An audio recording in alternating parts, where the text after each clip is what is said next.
Good morning, and welcome to What Clinicians Want to Know, addressing current questions and controversies in the management of chronic lymphocytic leukemia.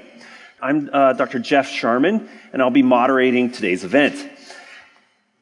This is our faculty today, and we've got a great cast of characters here. So on my left and moving further, we have Bill Wierda from MD Anderson, Bita Fakhri from Stanford.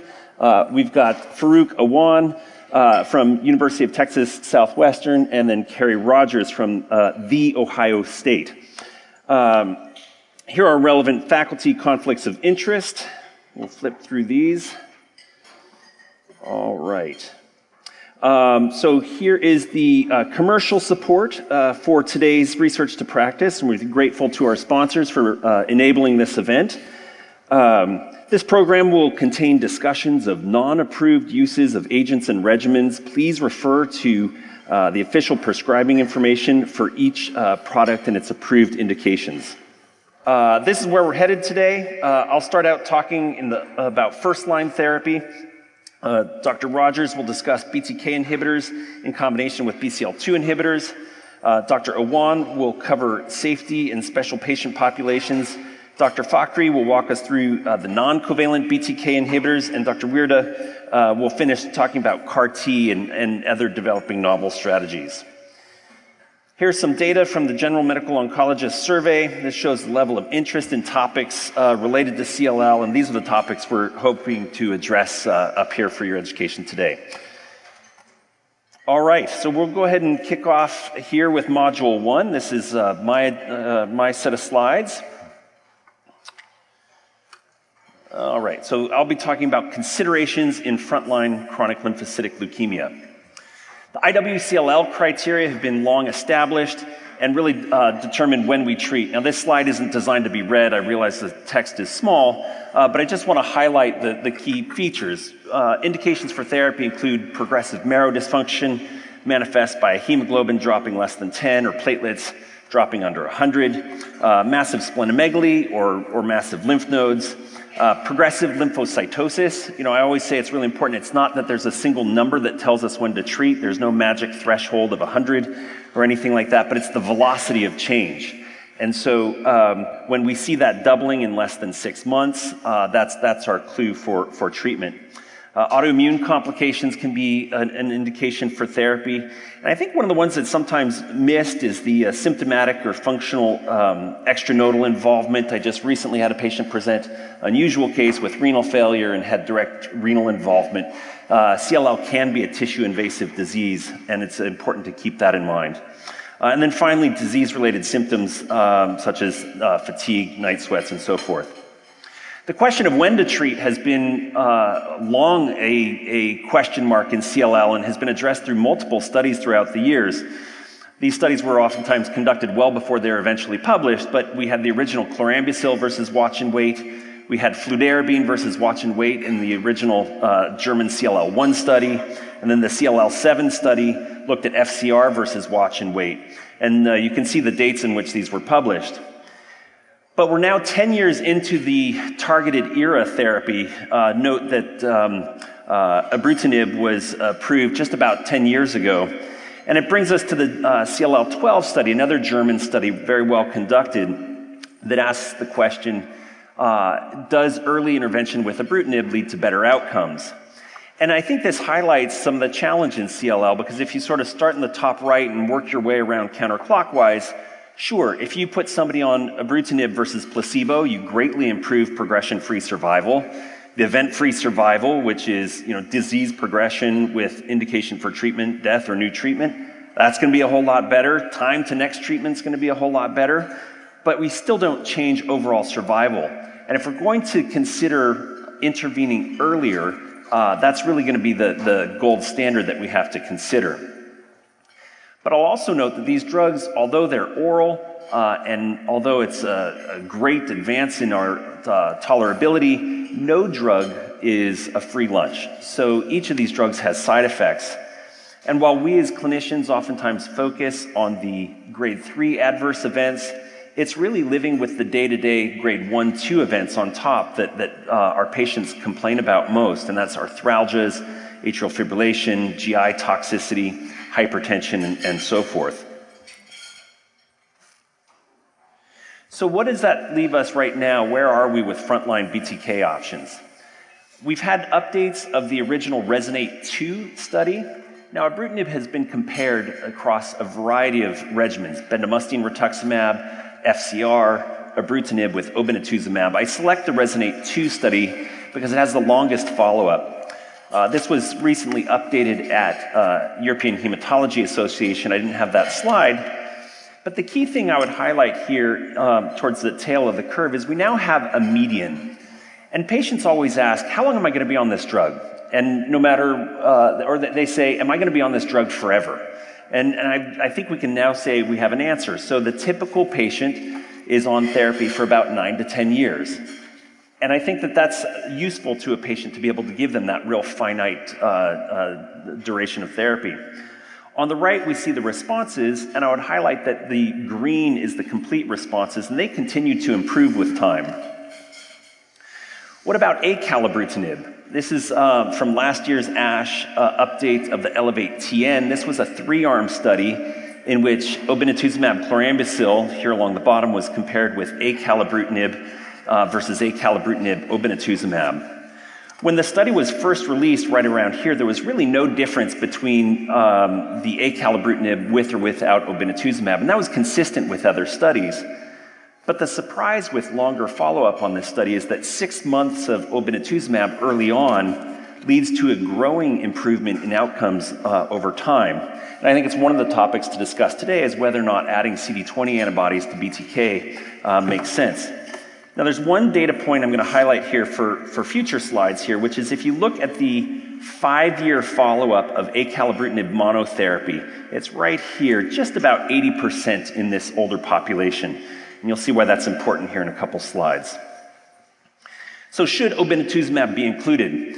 We did analysis where we looked at the depth of response. Essentially, if you got a complete response, whether that was with acalabrutinib monotherapy or acalabrutinib in combination with obinutuzumab, how was your outcome? And in blue are the patients who got a complete response, and in yellow are the patients who got less than a complete response. And you can see that the depth of response actually makes a difference, which is somewhat different from our prior understanding of how BTK inhibitors work.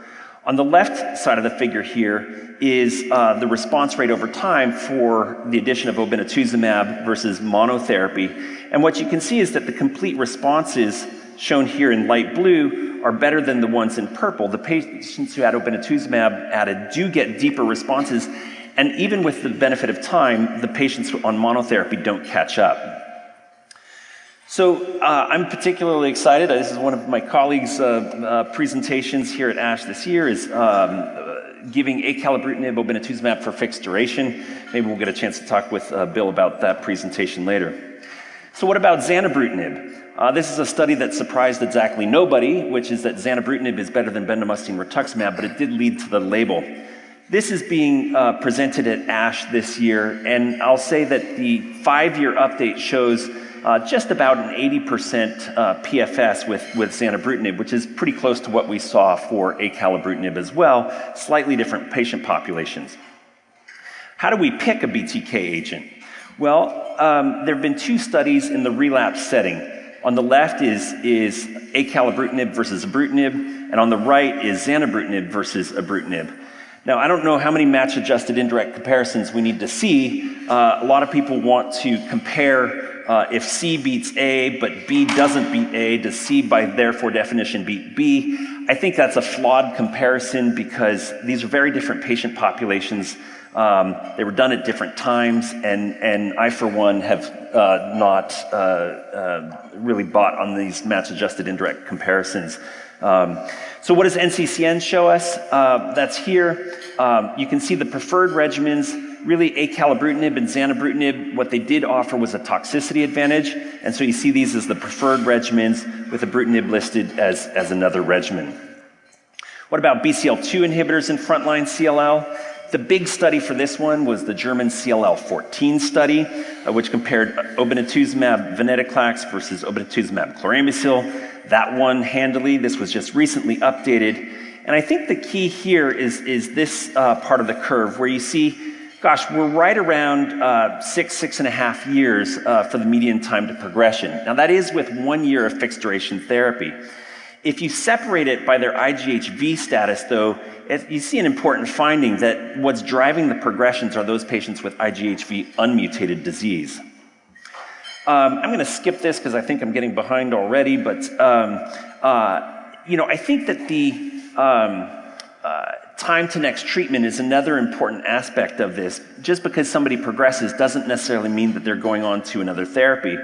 And so when I see a patient with frontline CLL, I can say, look, right around the 6-year mark, you're still about 70% of patients don't need another therapy, which I think is, again, really impressive.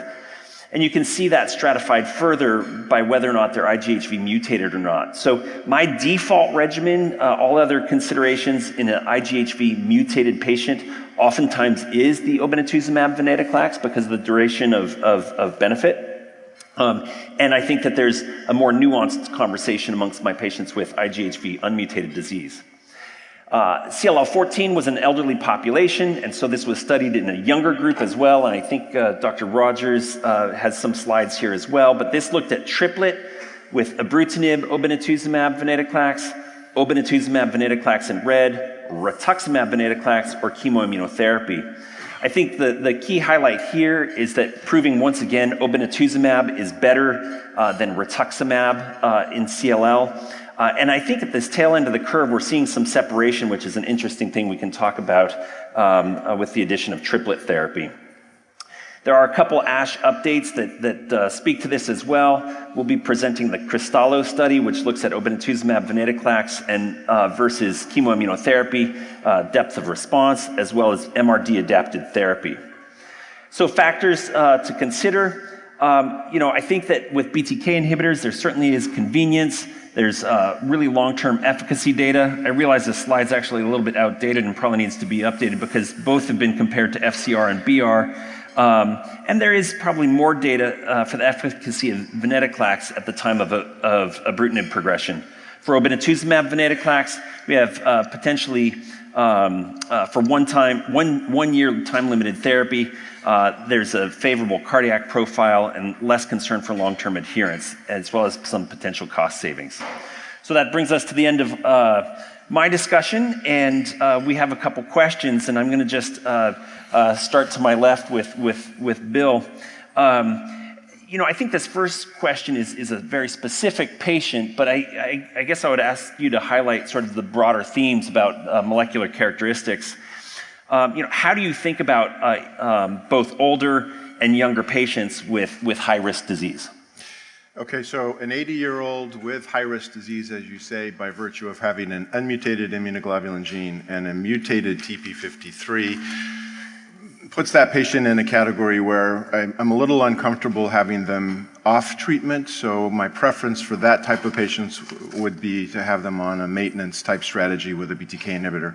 The challenge with the BTK inhibitors potentially in that older patient population are the side effects and toxicities, the cardiac toxicities, etc. So for an 80-year-old with unmutated V gene and TP53, I would favor a second-generation BTK inhibitor as a maintenance strategy, acalabrutinib or zanubrutinib, over a fixed-duration venetoclax-based therapy. If they're younger, it's a different story, and I'm in favor of combined targeted therapies for patients with those features who are younger, as, for example, a patient who's 55. Yeah, Kerry, I'm going to come to you next. When you have a young patient who walks in your door with high-risk disease, I think one of the thoughts is what am I going to treat this patient with now, but it's really even more how do I think about this patient in long term. I'm curious how you counsel your younger patients with high-risk disease in terms of sequencing and so forth. Yeah, that I think is an outstanding point because when you have someone who's older, their natural lifespan's probably not 3 decades if you're 80, and it definitely might be for someone who's 55. And so you have to think about not just the benefit of the first treatment, but what's going to happen down the line. What we've seen with initial BTK inhibitor monotherapy is that patients with TP53 disruption, so either deletion 17p or TP53 mutations, have the same progression-free survival as patients that has CLL that doesn't have those high-risk features. So to maximize the benefit of first-line treatment is really to do BTK inhibitor as a continuous treatment strategy. However, you would expect then that someone who is able to be on the BTK inhibitor that doesn't stop for toxicity would have disease that's resistant to the BTK inhibitor at the end of that time, which again is close to 9 years as a median. And then you have a shorter median progression-free survival for venetoclax in that setting of maybe 2 years. So I always think about that whole sequence and hoping that we'll have more drugs then. I also talk to younger patients about the ultimate need, in the future for things like CAR T-cell therapy and such, because this is someone where we don't currently have enough therapies to keep their CLL in control for their natural lifespan. And I think there's a good discussion now where we see shorter progression-free survival with these fixed duration combinations, both venetoclax and obinutuzumab and BTK inhibitor venetoclax, but it would allow someone to have time off treatment.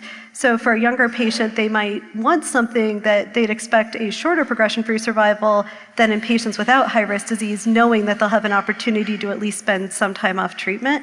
So I think you have to really talk about what they might expect in their lifespan and discuss maximizing the benefit of the first therapy with a BTK inhibitor or doing a combination knowing that they'll have some time off treatment, but it's likely the disease control would be shorter for them with high-risk disease. Thank you. Farrukh, amongst the molecular tests that are just maybe not as frequently performed sort of in the general practice is the IGHV mutated, unmutated status. I mean, I think people have gotten better with using FISH, but IGHV status is maybe less heavily utilized. And I'm curious how that test influences how you think about frontline therapy.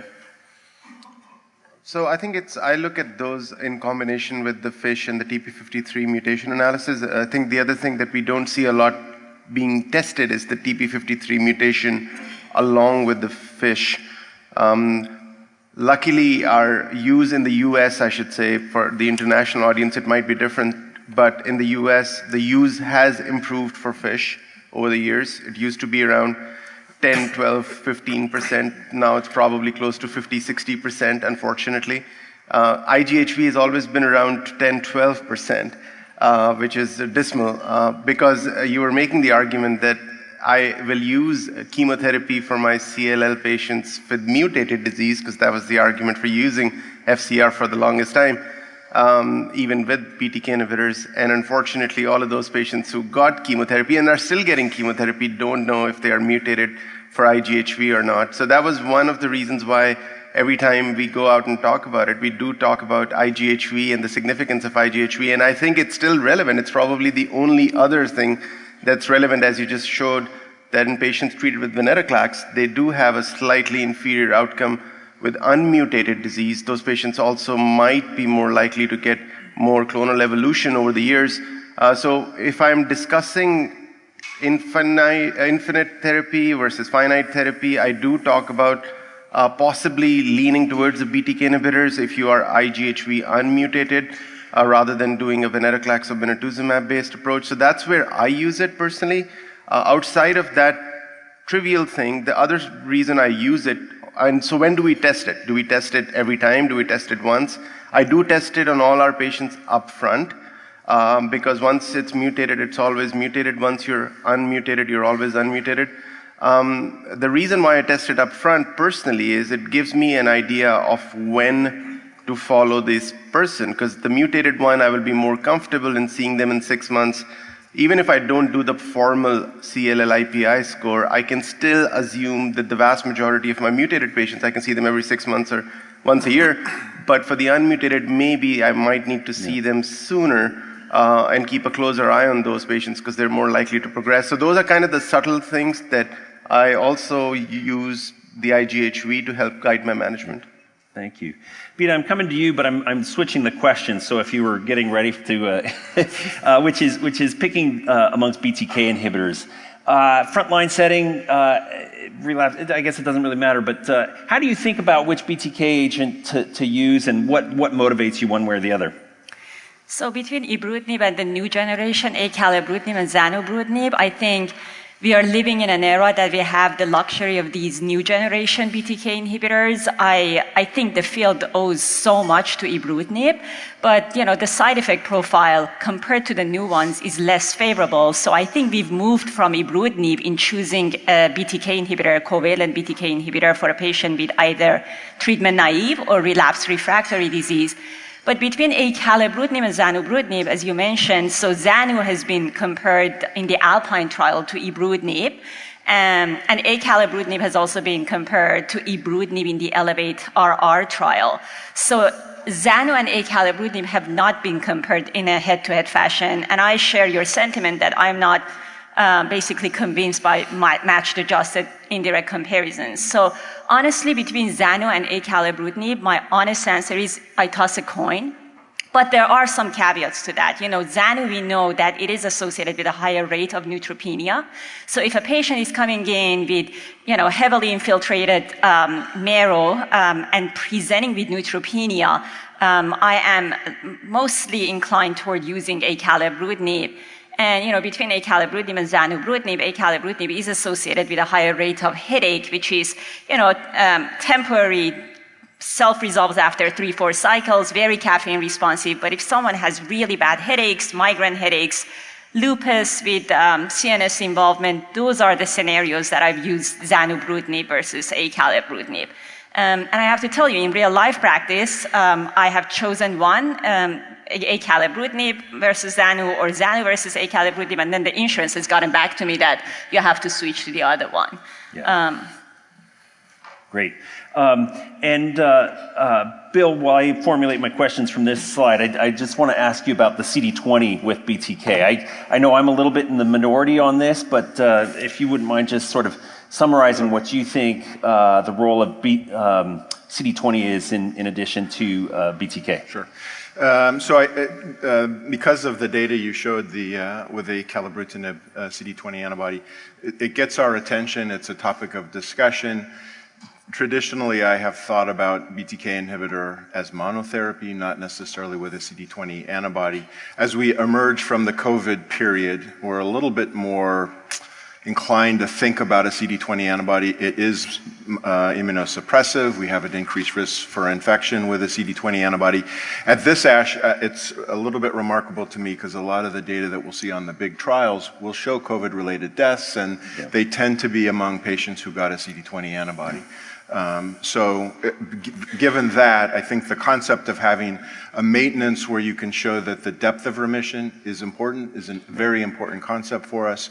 I use a CD20 antibody currently with a BTK inhibitor if I have a patient who presents with very active disease, high white count, very low hemoglobin, where I want to get control of their disease a bit quicker, and I want to avoid things that happen when we put patients on BTK inhibitor, like a higher white count, etc. So I don't usually give 6 cycles when I give maintenance BTK. I give 3 cycles perhaps to get things under better control, and then I'll just continue with the BTK inhibitor. Kerry, I'm coming to you. I think it was so shocking when the original studies of BTK were done to see these lymphocytosis. We had to rewrite the criteria for what progression was. Are there any, I think a common question that comes up is, how high do I let this go? How long does it take to come down? Do you have any color to shed on that? Yeah, so BTK inhibitor-associated lymphocytosis, most patients get, especially you see this in the initial treatment setting where people have a higher disease burden, and I describe it to patients as having all the CLL cells leave the lymph nodes in the bone marrow and go into the blood. Because you see the lymph nodes go down, patients feel better, and they're shocked because their white count has doubled. So I prepare them for this. I do not have any particular number with white count where I get worried because those cells don't really hurt the patient. I'm not going to lie, around 700,000 I do start to get a little nervous, but it's really fine to have the white count get that high, and you do see it come down over time, and that takes variable lengths, including you'll see prolonged lymphocytosis where the lymphocyte count 3 or 4 years in comes down and then sticks right at 1200. So it just, it's okay to have these cells in the blood, and I never worry as long as the other disease markers are improving. If the lymphocyte count stays high for months and really doesn't come down a lot until a year, or there's still extra lymphocytes years into treatment, if the hemoglobin and platelets are good, the lymph nodes are good, the patient's doing well. And there was actually an analysis done a while ago showing that prolonged lymphocytosis really was a marker of people that ended up with a better progression-free survival.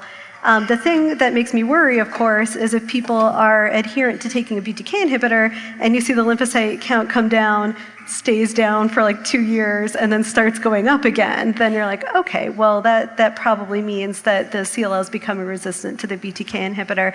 But really, the treatment-related lymphocytosis doesn't bother me at all in an otherwise responding patient. Super. I don't know if my next question could be answered in 20 seconds or less, so I think we'll move on to module number 2 here.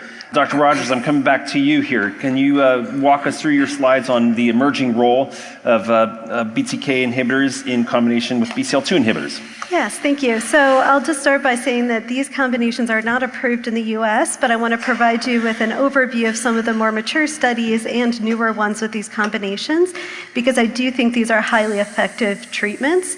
Just to cover the rationale for why these studies are done, other than just we have 2 effective drugs and should combine them, is that BTK inhibition does sensitize CLL cells to BCL2 inhibition. One mechanism is by decreasing other anti-apoptotic proteins, and we know that mitochondrial BCL2 dependence increases in the presence of BTK inhibitors, resulting in greater sensitivity to this. And I think some of the laboratory work that's been done is great, but underplays just how effective these drugs are in combination in the clinic. There is also a really neat analysis showing that the BTK inhibitors, specifically ibrutinib, seem to, that was the one that was studied, attack more or have a better effect on dividing cells, and that the BCL2 inhibitor venetoclax really hits more of the resting CLL cell population to result in better cell killing and deeper remission. So I think that's kind of intriguing as well. But really based on some of this rationale, there's now a variety of studies looking at BTK inhibitor and BCL2 inhibitor combinations. And of course, true to form in oncology, every time you've got an effective kind of base drug, adding an antibody that has a different mechanism does seem to result in improvements. I think with the BTK inhibitor, anti-CD20, there's a lot of discussion around what they add there, but usually adding a CD20 helps. So there are now doublet BTK inhibitor, BCL2 inhibitor, and triplet with addition of antibody studies, and I'm going to show you just some of them. So there's a lot of studies looking at ibrutinib and venetoclax or IV. I'm just showing you a phase 3 study that was done in older or less fit patients. So it had a comparison of chlorambucil and obinutuzumab. This regimen is approved by the EMA, but not the FDA in the United States. But there is mature follow-up, and we're going to get an update on this study at this meeting on Saturday. So I'm showing you an image from their prior publication, not the data from this meeting. But they're now reporting a 60-month progression-free survival of close to 60%. So that is quite good. And there was a lot of toxicity in this older population, particularly with ibrutinib. But this is a longer follow-up showing really that this can keep people in remission. And this was a fixed duration 15-cycle combination regimen. And of course, unsurprising to anyone, the progression-free survival does remain improved compared to obinutuzumab and chlorambucil. I don't think that's a shocker. There is data with a triplet, and I wanted to include this not just because it was a study done at my institution, but this is actually the most mature study of a BTK inhibitor, BCL2 inhibitor combination, and this one's a triplet with obinutuzumab.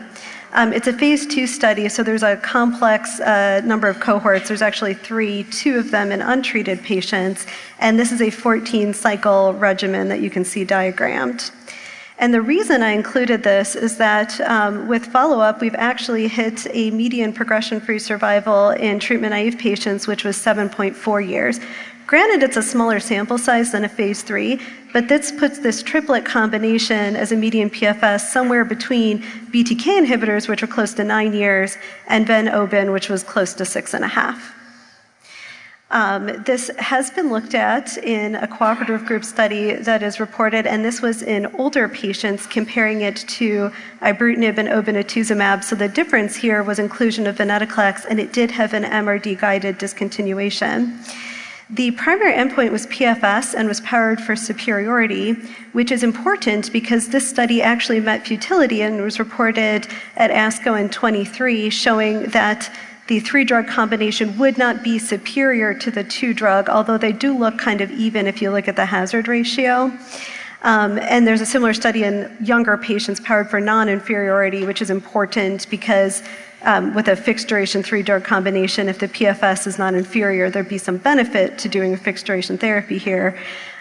This did have a large impact of COVID-19 deaths. You can see the PFS curves are both higher if you censor COVID-19 related deaths and come together more. The red arm's the one that only had 2 drugs, so it looks like the 3rd drug might have some difference related to COVID-19 deaths with venetoclax. This is kind of a different scheme. So this is a very nice study from the German CLL study group looking at venetoclax regimens. And Jeff was showing you this kind of looking at the ven-oben angle, but this has a 3-drug arm too.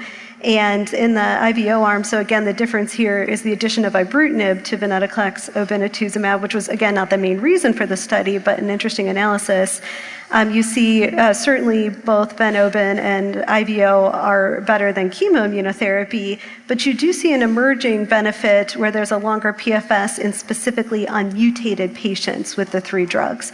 So I would like to see further follow-up on this, and this was not what the study was designed to show, but it is intriguing that adding ibrutinib in IGHV mutated CLL patients might have a benefit. Now I bring you to the study that I think I was most interested in, and the only one I know of answering the question of 2 versus 3 drugs here. So this is the AMPLIFY study, which will be presented Monday at this meeting for the full data. This is just the design and some data that was released in the abstract. The main point of the study was to compare a fixed duration AV, which is acalabrutinib venetoclax, to chemoimmunotherapy comparator. However, there's another arm that has obinutuzumab added to the AV fixed duration for AVO. So this is the only study where it's plus minus an antibody in the investigational arms, or at least of this size. Unsurprisingly, at least the data we have so far, is that the PFS is going to be improved with both AV and AVO. I think this surprises nobody, that these are better than chemoimmunotherapy. And you can see the chemoimmunotherapy had a median PFS reached, but neither investigational arm with AV or AVO had a median reached, which is important.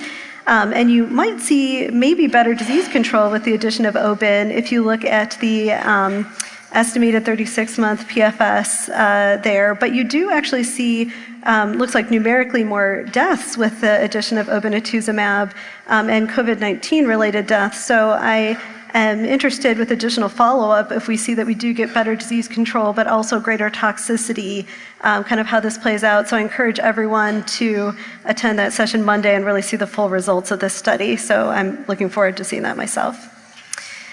So that's ibrutinib and acalabrutinib, but zanubrutinib was not left out of the party. So this is zanubrutinib and venetoclax. This is the Sequoia study that Jeff was showing you comparing Xanu to BR. That study actually took patients with deletion 17 pCLL out of the randomization and put them in a separate arm. And in one cohort, they studied zanubrutinib and venetoclax with, it looks like, very good responses. And I would love to see longer follow-up from this, but it was tolerable with a very high response rate in this high-risk population. And then actually in relapsed refractory CLL, I think this very kind of novel study, which is not a phase 3, but is looking at this zanubrutinib venetoclax combination in cohorts of previously treated CLL patients, those that never had a targeted agent, those that had them but were not resistant to them, and then those whose CLLs become resistant to covalent BTK inhibitors. And Dr. Awan's going to present more follow-up from this study at this meeting on Saturday. So I think this will be really interesting in the relapsed refractory setting to look at how these different populations of previously treated CLL patients benefit.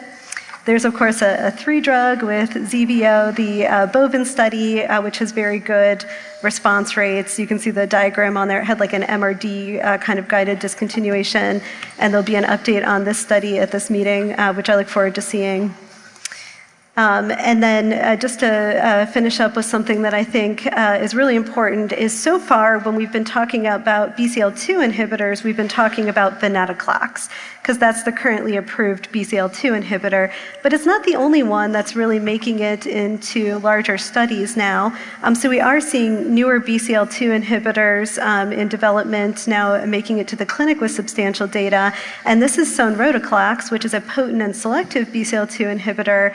The kind of difference between that and venetoclax are activity against BCL-XL, which is another anti-apoptotic protein, and also it works in the setting of a known venetoclax resistance mutation, the G101B. There is a phase 1/1b study of this combination that there, again, will be an update at this meeting. I'm trying to make sure everyone here comes to all the CLL sessions because I think it's going to be an exciting year for us. But this combination, of course, very effective, so very high rates of complete remission, response rates, and undetectable MRD. The dose selected for additional study is going to be the 320 if you look at the really nice response rates there, and a reasonable safety profile. So these are ongoing phase 3 studies with these combinations that we don't have data from yet. So you can see these are still under active investigation, and I think additional follow-up on studies is going to be key, but we still have some that we don't have data from. That one that's EA9161 is similar to that one I was talking about, that's IO versus IVO, but this is in younger patients.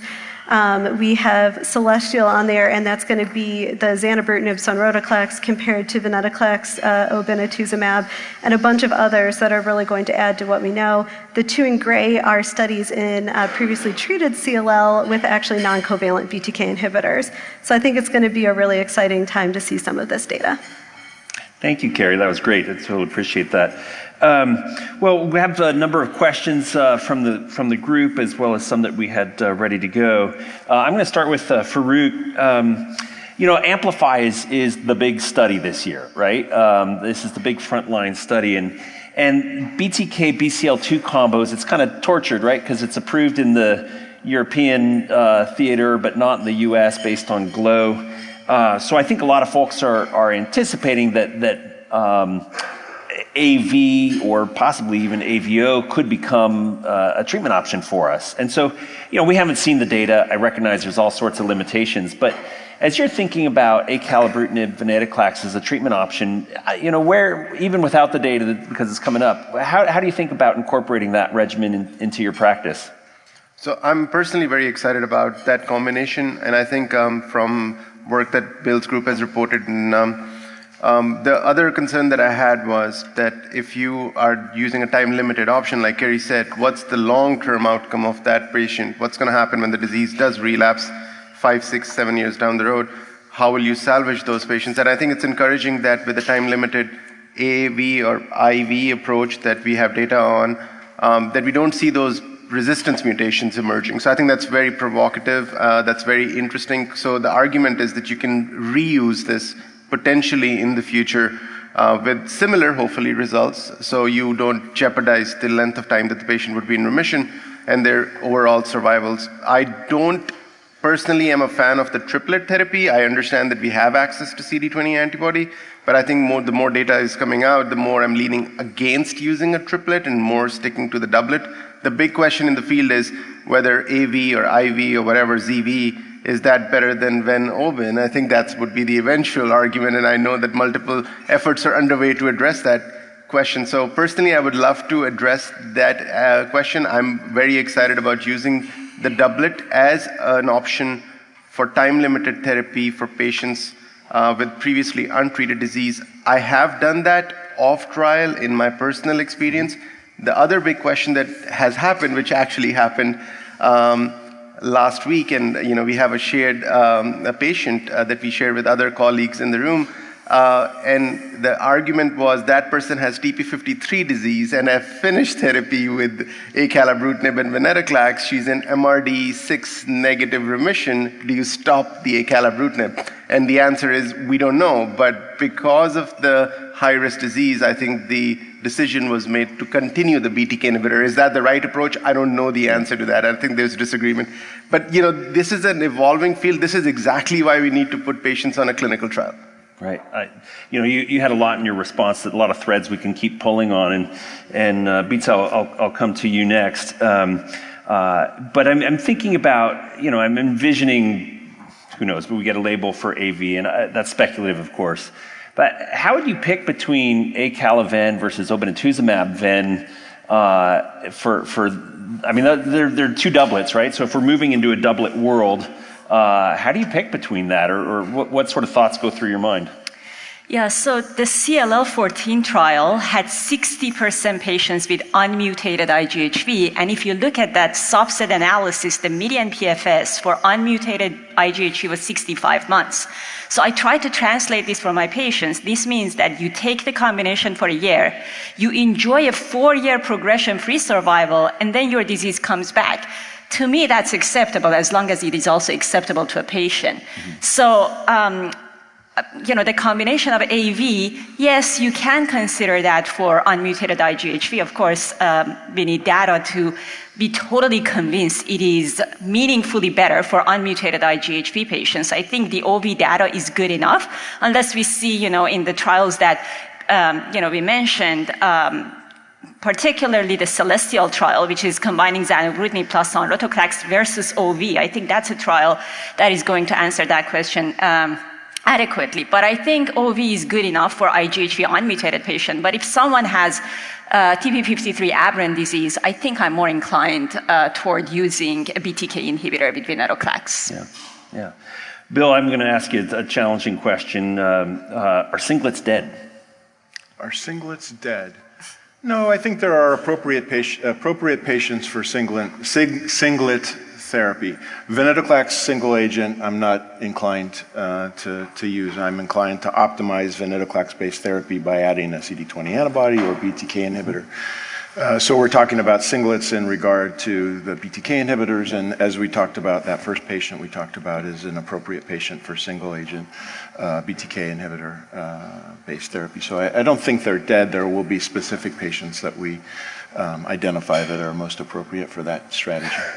Well, so Kerry, the follow-on question is, Bill says singlets aren't dead, and I think I agree with him. I'm sure, I suspect most of us think there'll be a role for BTK monotherapy. But the flip side of that quarter is, are we at a place where triplets are usable now?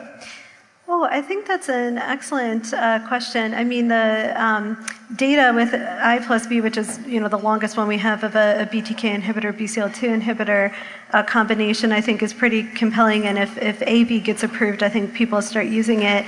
If you look at the triplet data, I mean, we have experience with it at Ohio State with the data I was showing you from the IBO study.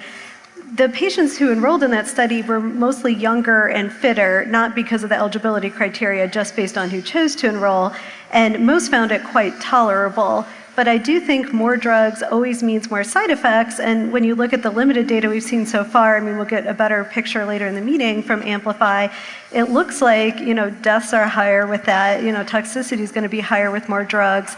And so even if we see a progression-free survival benefit with the 3-drug combination, you're going to have to really think seriously about whether it's worth the toxicity. So I think that triplets, until there's more data, are not currently something I would prescribe outside of a clinical trial. But it is likely that for younger, fitter patients where you're less concerned about some of these toxicities, they might be appropriate if there is a disease control benefit. But I think you have to think carefully about that. And the original point about is monotherapy dead? Absolutely not with BTK inhibitors. And I completely agree with Bill about the older patient with high-risk disease. More drugs is always more side effects, and monotherapy is appropriate, especially for less fit patients. And if you've an older person, they might only need one treatment in their lifespan, and so doing something like a doublet or a triplet is probably not going to help them much there. All right, show of hands from the panel here. Question is, agree or disagree? Well, raise your hand if you agree. Outside of a clinical trial, amplify data notwithstanding, because we haven't seen it yet, but outside of a clinical trial, triplets are not yet a routine part of my practice. Agree? Agree. Okay, yeah, I think we have consensus there. Great, well, I'm going to, Farrukh, you'd had a comment, and I'm actually going to pass this on to Bita, because I know it dovetails with some of what she's going to talk about. It's actually on this next slide. You know, resistance mutations is this kind of new topic. We really haven't brought it up just yet. But maybe if you could talk about BTK resistance mutations, what they look like, how we see them, when they show up, if frontline therapy affects that, just sort of general comments. Sure. You know, because our audience are our community colleagues, you know, someone said something really profound to me. Let's not say more than we know. And I really want to emphasize that the mutational evolution and profile with covalent and non-covalent BTK inhibitors is an area that the field is still learning. But we know that the most common basically resistance mutation with covalent BTK inhibitors is CIS481, and there are others such as PLC gamma 2. But when you have a patient on a covalent BTK inhibitor in the frontline or relapsed refractory setting, so a patient, you know, enjoys some time on the drug, a prolonged time on the drug, and then for other reasons, for clinical reasons, you have clinical suspicion that this patient is progressing. And then, you know, basically, in all those cases that someone on a covalent BTK inhibitor progresses, I check the acquired BTK inhibitor resistance mutation panel, which basically checks for CIS481 and PLC gamma 2. If it comes back positive, it's kind of reassuring, but there are a good number, you know, 40% of those patients basically develop CIS481S mutation, but there are a large number of patients who you are convinced they're progressing on their covalent BTK inhibitor, but they haven't developed any of the resistance mutations. I think it is definitely of value to check, but with the knowledge that not always lack of these mutations does not necessarily translate into lack of resistance to a BTK inhibitor, because those two mutations are a tip of an iceberg. Now we're learning that there are so many other mutations that are involved. Thanks. Farrukh, you know, a lot of these studies report out MRD, and I think MRD is this whole large area where people just, how to use this routinely is hard. I'm going to ask you kind of a first half of the question. I'm going to ask Bill the second half of the question. But MRD, molecular or flow, how do you use it? Both. I am spoiled, so I am giving you my thought. It took us a while to set up an in-house flow-based MRD, so we can do up to 4.5 MRD testing in-house. So I have easy access to that. For feel-good purposes, if patients insist, if some of the more educated, informed patients would want their MRD 6 levels through clonoSEQ, so that's what I do. How does it influence my practice? That's a bigger question. It really doesn't right now. If I'm starting with the thought process that I'm going to stop treatment after 12 months, I'm going to stop treatment after 12 months, regardless of the MRD. If I am to continue therapy, then MRD doesn't matter. Does it make me feel better? Sure. If I get into an MRD 3, I have a patient recently that we started on a clinical trial, and the clinical trial doesn't demand MRD testing. The patient said, oh, what's my MRD level? Because my counts are normal in 3 months. I checked his MRD. In 3 months, he's MRD 6 negative. Beautiful response. Yeah. So I think it's good for the patients. It's good to know. Does it impact my practice at this point? The answer is no. It's reassuring, obviously, that the deeper the MRD, the longer the remission. I think that makes sense in most cases. And that could be potentially used as a tool to guide treatment in the future.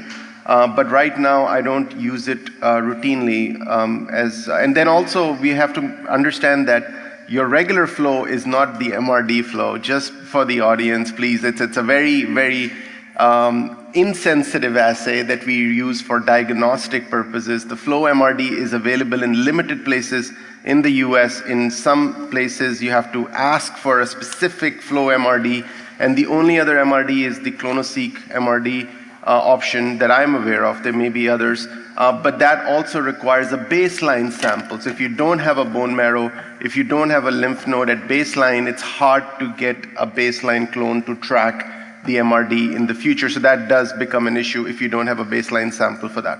Super. Well, we got you warmed up here. We're going to let you go ahead and take on Module 3, the optimal management of adverse events with BTK and BCL2 inhibitors. Take it away. Thanks, Jeff. And I'm old enough to be trained in an era where the only option we had was FR and FCR. We were fighting about that all the time.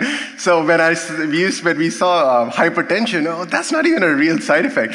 So I'm coming from that mindset. So we're all spoiled. It's great for our patients, but we don't have to deal with the badness that we saw with chemotherapy. And then I remember having a conversation during my training and then early on as a faculty member about the use of CFAR and OFAR that were very active treatments for certain patients with CLL and Richter's. And, we were ready to manage the toxicities, and it wasn't that big a deal. Bring it on. So our mindset has changed, and we're arguing about small little things, but this is what's important now. We have access to really, really good treatments, and that's why we've evolved. I think it's great news for our patients. Another caveat is I had, how patients perceive side effects. So we had a clinical trial for a patient with untreated disease. He lives a couple of hours away from Dallas, and I said, hey, you don't have to come. This is your platelet counts are dropping. You need therapy. Your hemoglobin is also dropping. So his platelets were in the 80,000 range. So he'll probably need treatment in the next few weeks or so. It's slowly going down. I've been keeping an eye on this guy for a while, and he was like, Doc, can I skip a visit? I was like, sure, just get labs done locally. And he was like, what's my option? So I said, hey, this is a standard of care clinical trial. I'm not going to name the clinical trial, but it's basically all the drugs in the clinical trial are approved. These are approved, FDA-approved drugs. We use it all the time, except it's two different arms being compared. Very simple, no-brainer clinical trial. And he said, why don't you send me some reading material? I'll read on it, and then I'll get back to you. I sent him the consent form. I was like, sure, take a look, and then we'll talk, and then we'll go from there. And he's like, after reading this, I don't want to do the trial. And I was expecting that. It's so toxic. Why can't I just get platelets? And I explained why he didn't. And then he finally came around. He understood. So I think it's always scary when you read about it. But the point I would like to make is these drugs have revolutionized cares for our patients.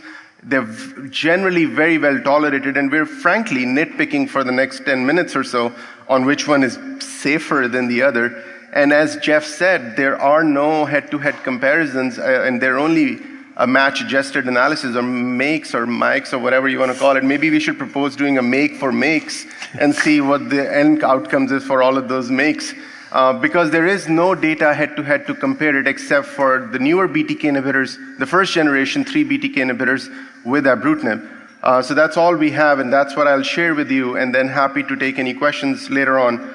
So basically, what are we looking at other than the usual cytopenias, which we see in every trial with CLL, because that's the nature of our disease? We will see the thrombocytopenias, we will see the neutropenias, we will see the anemias, obviously. The other unique side effects are bleeding issues, cardiovascular toxicities. A point I would like to make here is we tend to lump cardiovascular toxicities into one, which is an absolute wrong thing to do. I think we have to delineate it into atrial fibrillation and hypertension.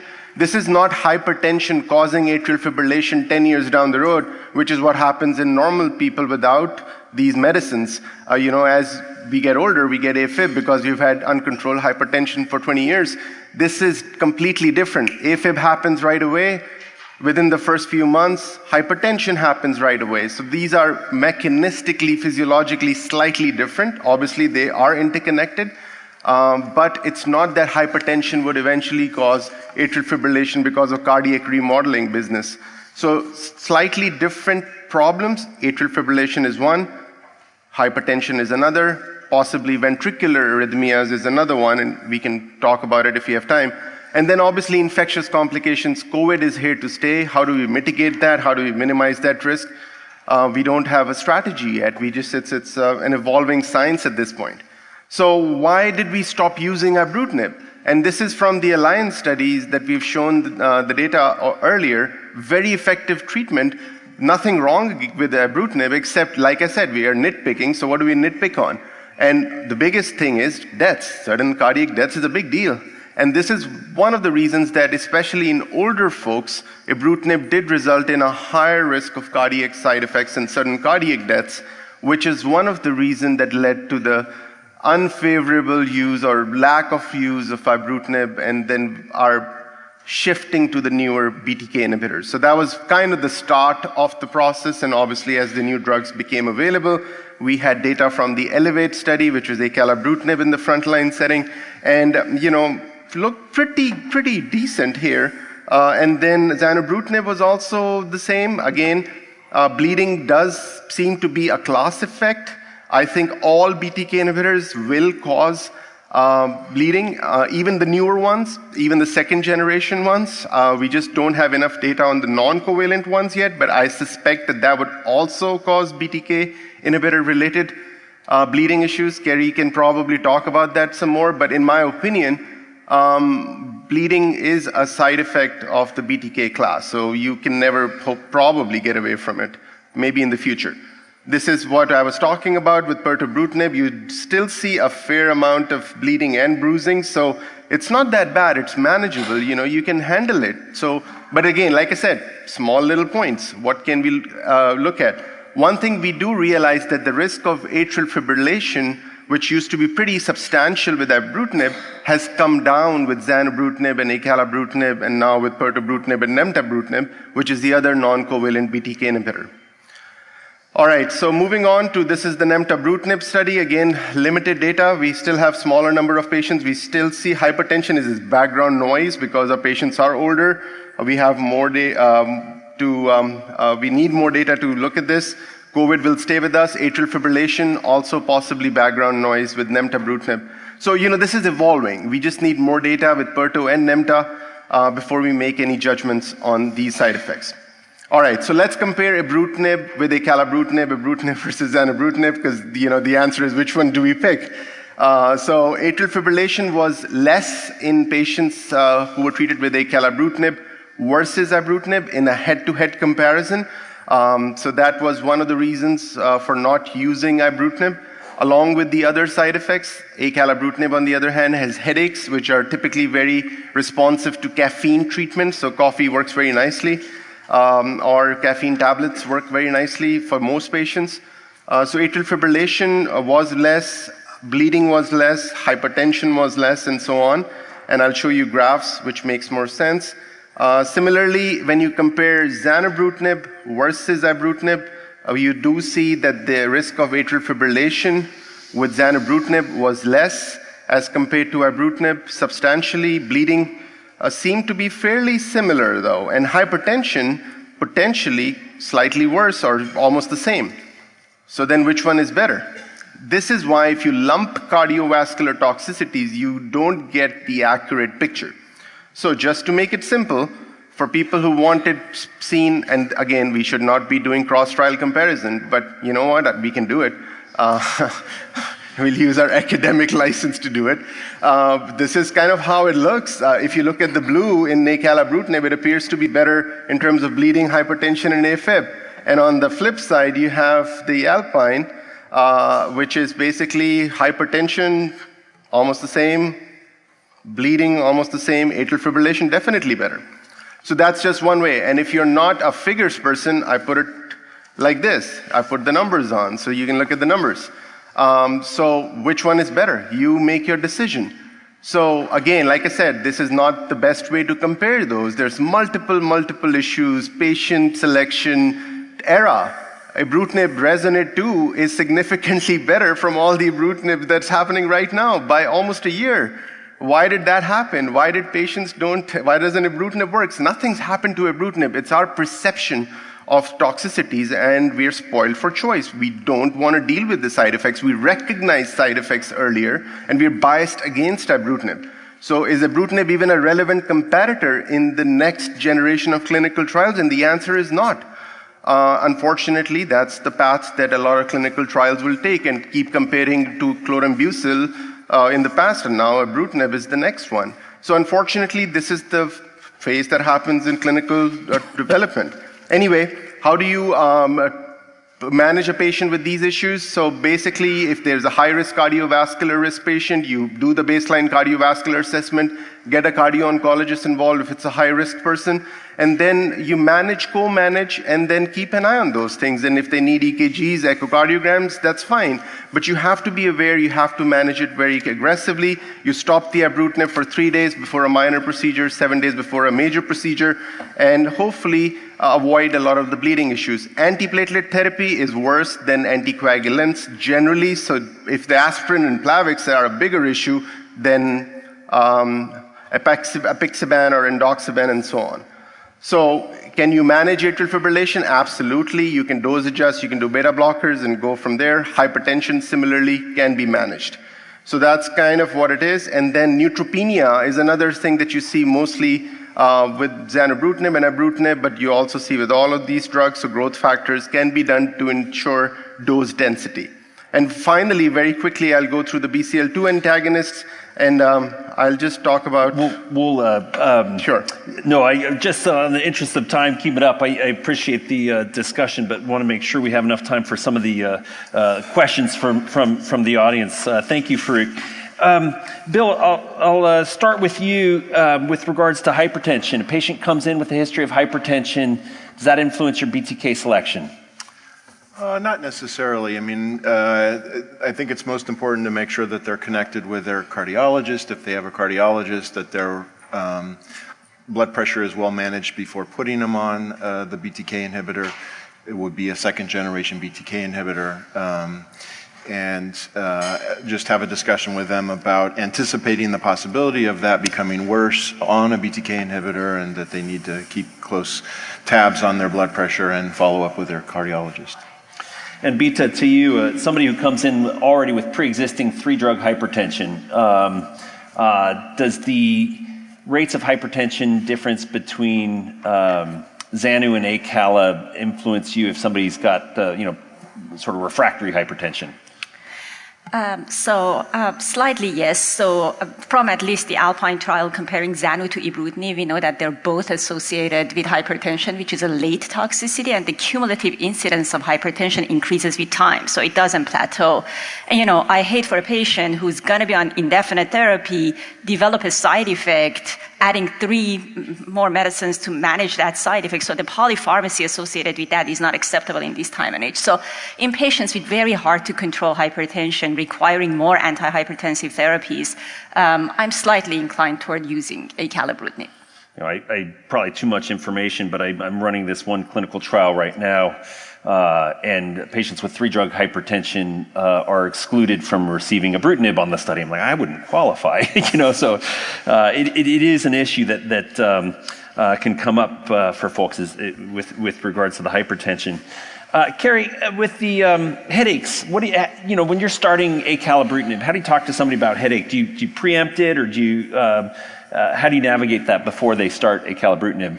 Yeah, so I usually, when I describe side effects in general, I talk about hypertension, AFib, as like side effects that doctors worry about people getting a lot that we look for. But then there's like the side effects that are bothersome to patients, which you were kind of saying earlier, that they live with every day. And while not medically serious, so I'm not as worried about it, they have to live with this, and that's really important. And I put headaches in that category, that most of the time there's something patients experience that aren't medically serious but can impact like how they feel taking the drugs. I usually make sure I tell people that this can happen, and that usually it doesn't last forever, so it can go away after weeks or months of taking acalabrutinib, and that's generally the case. I've also seen a lot of the headaches are not that bothersome to people. They'll notice them, but then I'm like, oh, did you take acetaminophen for this? And they're like, oh no, by the time I thought to get the acetaminophen, the headache was better. Or like, no, I just drink coffee. I mean, caffeine works usually for a lot of patients. And so I do let them know that for a majority of patients, these aren't something that's really impairing their day-to-day, indefinitely on this drug or long-term. And then usually we have some suggestions like caffeine, and actually the APPs I work with that talk to the patients a lot about this started recommending Excedrin no aspirin because it's got like caffeine in it, and that seems to be great. So lots of patients will try that. So sometimes we'll suggest that or acetaminophen as well. But I definitely go over this as a side effect, set the expectation that in the minority of cases it's really problematic, but most of the time it's not, and then have a couple solutions and remind them that they can call us for advice if they experience this and it's bothersome. Super. Bita, I'll come to you with this case that was presented here, which is renal insufficiency, which I think gives us some pause when we think about venetoclax. In a patient that you feel like you need to treat with venetoclax who's got renal insufficiency, how do you approach their case differently or uniquely? Yes, so I want to remind everyone that the CLL14 trial really did not cherry pick. So it included patients with basically creatinine clearance of less than 70, and the median creatinine clearance on the CLL14 trial was 62. So it's not like patients with great kidneys were enrolled on the trial. And I think the way we are administering the OV regimen in the frontline setting, with basically 3 doses of obinutuzumab, when you get to day 22 of venetoclax, you have debulked the disease well enough to significantly reduce the risk of tumor lysis syndrome. So I personally believe the risk of tumor lysis syndrome with venetoclax has been blown out of proportion. And data speaks, if you go to the CLL14 trial, check me on the exact numbers, but I think out of 216 patients on the OV basically arm, only 3 patients, 1% developed lab TLS, and they didn't even meet the clinical criteria for TLS. So yes, I pause if someone does not have the best kidneys, but I think data is reassuring, and we have the luxury of having a lot of nurses. It takes a village to give OV, but encouraging hydration, giving IV fluids, and honestly, the majority of tumor lysis syndrome happens with the 3 first doses of obinutuzumab, and by the time that patients get to day 22, because of the fact that their disease has been debulked, I worry less about TLS risk. And the venetoclax ramp-up is so gradual over 5 weeks that is an added layer of reassurance. Bill, I come to you for this one, but I think that we've built up this narrative about TLS from venetoclax, but obinutuzumab is not a completely benign drug with TLS, and I think rates are sort of 7 to 10% or so. Do you do anything when you're starting your obinutuzumab patients, checking for TLS? Do you do it in certain patients or all patients, or how do you manage that? The highest risk are for patients who have high white counts, obviously. So I'll make sure that they're on allopurinol. I will check for, the first cycle is the 100 milligrams on day 1, 900 milligrams on day 2. So I do check labs during that time, and we'll check labs even after the 900 milligram dose and the following week. So that's a period we can have some challenges. So making sure they're on allopurinol, making sure they get IV hydration if I think they need it, if they have a high white count. Taking into consideration their kidney function is very important. So as you say, the risk is probably higher now with obinutuzumab than it is with our standard ramp-up with venetoclax. So we have to be careful of that. And Kerry, the prescribing information for venetoclax does have kind of a modification of risk stratification with renal insufficiency and so forth. So, is the Ohio State admitting patients for patients with high-risk disease or who have renal insufficiency, or how do you make that decision about who you admit, or are you doing it entirely in the outpatient setting? Yeah, so when I use venetoclax not as part of a clinical trial, because of course they have separate criteria for what you do, I actually try to follow the full prescribing information on how to give the venetoclax in terms of who gets admitted and who doesn't. And so there's low, medium, and high risk for TLS. And if people are still at high risk, I do admit them for monitoring. And then in the medium risk, if their kidney function is decreased to the point where it's recommended based on the full prescribing, I do admit them for monitoring. So there's plenty of patients that are able to be treated entirely outpatient based on disease burden. But if I'm giving it as standard of care, I do follow the prescribing information. There's an opportunity, though, especially if you've done CTs and, of course, at the lymphocyte count at baseline, the TLS risk is mostly based on the absolute lymphocyte count and lymph nodes. So if I see the lymph nodes aren't that big, and then after the OBIN, the lymphocyte count comes down to the point where they're no longer high risk, there's an opportunity to reassess after the OBIN to see if you can keep people from being admitted for this, that the disease is decreased to the point where it's unnecessary. So I do pay close attention to that and hope to treat most patients as an outpatient. Great. Farrukh, I recently had 2 patients I've managed recently. One who has Osler-Weber-Rendu syndrome and just like a hereditary hemorrhagic telangiectasias in the nose, and she has actually developed iron deficiency from nosebleeds before, and another patient with pretty significant von Willebrand's disease, where after reading the risks and benefits of BTK, even though he had sort of high-risk disease, he's like, I want Obi-Ven. So how do you manage bleeding side effects when they come up, and what are the sort of circumstances where that influences your care? We did a lot of these things, and we've learned it the hard way. We actually have treated patients with von Willebrand disease with acalabrutinib in the past, when we didn't realize how bad things were, and obviously we found out that increases the risk of bleeding, so we didn't do it after that. So I think if it's this very unique situation where there's a very super high risk or some sort of underlying bleeding diathesis, and especially if it's related to von Willebrand disease or something similar, I would most likely sway away from the use of BTK inhibitors. Generally, if that's significant and life-threatening. A lot of times patients are on fish oil and supplements, which we don't talk about. So it's important to have the pharmacist involved to look at interactions.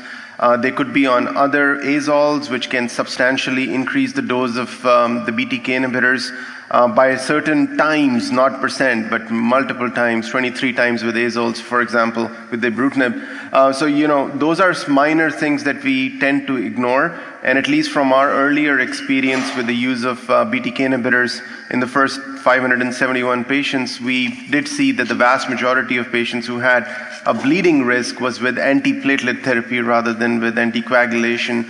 So that's actually a bigger risk. So somebody's had an MI and they need a dual antiplatelet for 6 months.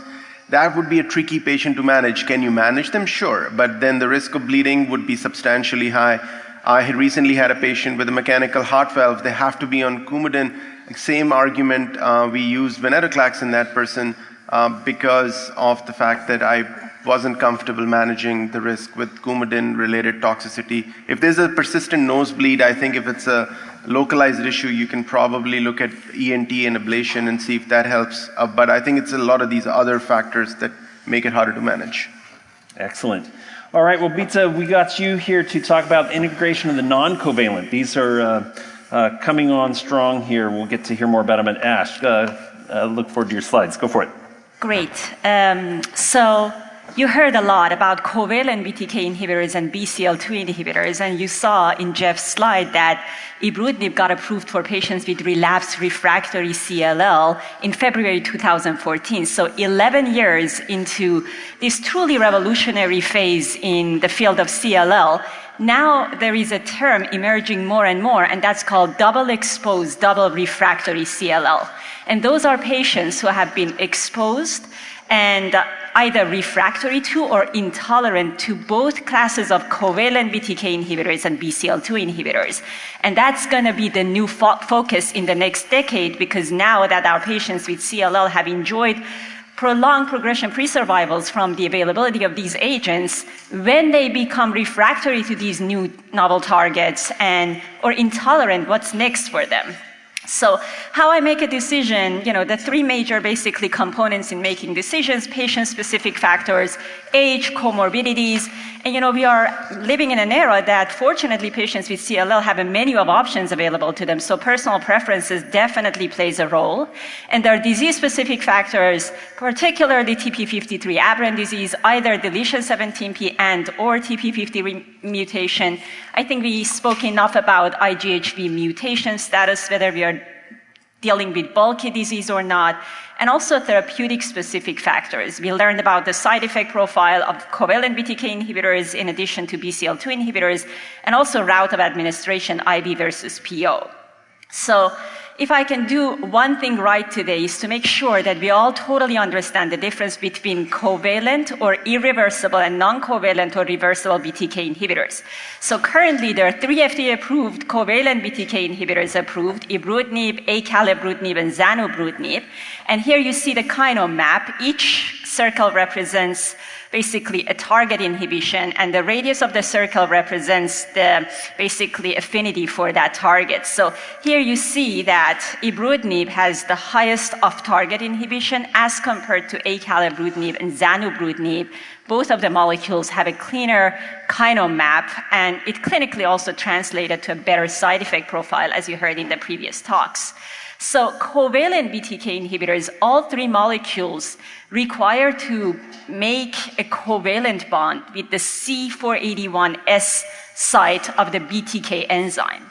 So if a mutation happens, none of these molecules are going to be able to sit tightly on the target, and as a result, they're not going to be able to exert their function. And that's when non-covalent BTK inhibitors come into play. The two that are currently available, pirtobrutinib and nemtabrutinib, with pirtobrutinib being the only and the first FDA-approved one. So if a patient develops CYS481 mutation, non-covalent BTK inhibitors, they're more liberal in their action. They don't require that strict shape of the receptor. They bind, unbind, rebind. And as a result, they're a very reasonable option in patients who have become resistant to covalent BTK inhibitors, particularly with C481S mutation. So talking about pirtobrutinib is a highly selective BTK inhibitor.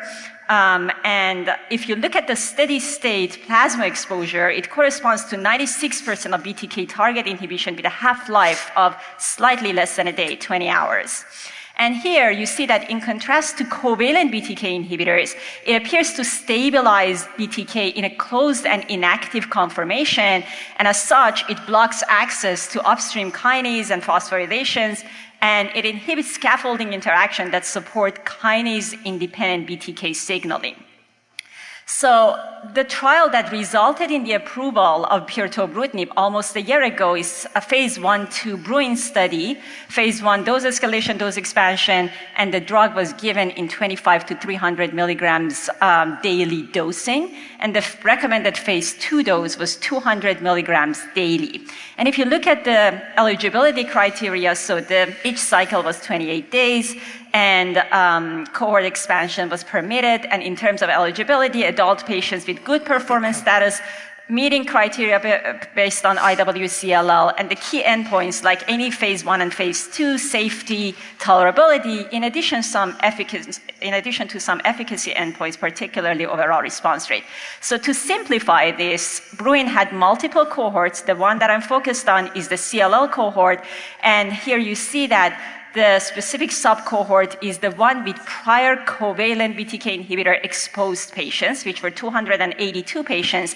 And again, so one of the subcohorts was patients without previous exposure to venetoclax, and the other one, the so-called double refractory patients. So I do want to spend some time and highlight the patient characteristics. So if you look at the basically characteristics, the majority of patients had high stage disease with good performance status with a median, I'm focusing on double exposed, double refractory on the far right, with a median 5 prior lines of therapy ranging from 1 to 11. So a truly heavily pretreated patient population. All patients, based on definition, had to receive a previous covalent BTK inhibitor and a BCL2 inhibitor. About 90% of patients had exposure to chemoimmunotherapy, FCR or BR. About 4 out of 10 patients had seen a previous PI3 kinase inhibitor. Importantly, 15 patients had seen a CAR T product, and 6 patients had allogeneic stem cell transplantation. So this is not necessarily representative of the contemporary patient population that we see in CLL who have started their CLL journey with oral therapies. This is a very heavily pretreated patient population. And if you look at the reason for BTK discontinuation, 84% due to disease progression and 16% due to intolerance. And here you see that patients are enriched in high-risk features, particularly 17p deletion and or TP53 mutation. And almost 95% of patients had unmutated IGHV, and half of the patients had a complex karyotype defined as 3 or more chromosome abnormalities. So in this heavily pretreated patient population, the overall response rate was was 82%, with the majority of responses being PR at 70%. And if you separate based on patients who had not seen venetoclax and had only been exposed to a covalent BTK inhibitor as compared to double exposed or double refractory patients, you see that the overall response rate doesn't differ that much, with 83% in patients who had not seen a previous BCL2 inhibitor as compared to 80% in double exposed, double refractory patients. And here you see that the response is independent of CIS481S mutation, complex karyotype, and also deletion 17p and or TP53 mutation.